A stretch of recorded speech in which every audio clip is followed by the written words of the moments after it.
I didn't think about how how the title of my book, Qatarji's Terrorists and Most in the Middle East, would piss off my friends. If, like, I'm talking about my Egyptian friends, if they saw that title and they were like, "Oh, are you talking about us as the terrorists?" And in my book, I never say who's the terrorist, and that's because I don't know.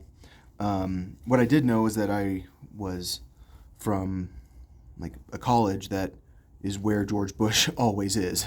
Like George Bush was always at his ranch near Waco, and I knew that I lived with a military guy. I knew that there were people that were trying to figure out if I was spying on him when I was there, or like I'm talking about like I knew there were people that wanted to figure out if I was CIA when I was there.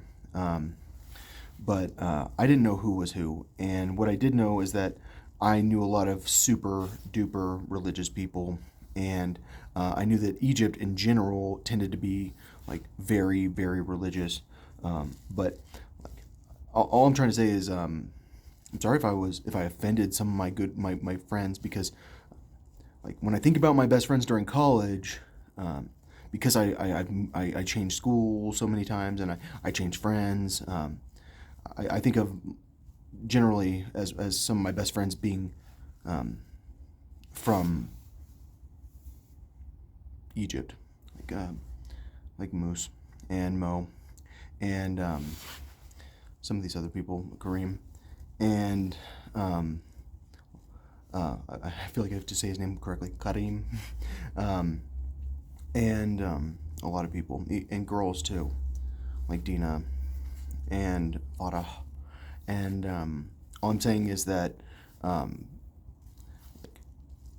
I had a lot of good friends during college that were like 6 months of good friends, and that's why um, I consider my Egyptian friends as the same level of friends, except I hung out with them more. Like we were that good of friends, and they were that good of hosts, and that's why it's so uncomfortable for me when I don't want to include Egypt because of the sexual harassment and because of the radical Islam part of it. Because, like, dude, I know and it's not because everyone is, but still, I know what the general population is like.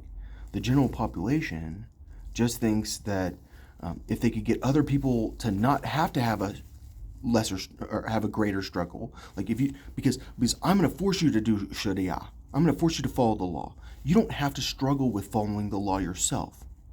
So I'll take care of your struggle for you. I'm going to force you. I mean, that's what their belief system is. I don't get it.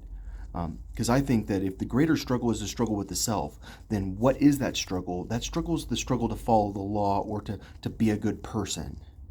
And if you think following the law is Sharia, then or if you think being a good person is following Sharia, then if you're forcing someone to follow it, and then putting them in jail if they don't, then it's like not letting them struggle with their relationship with God.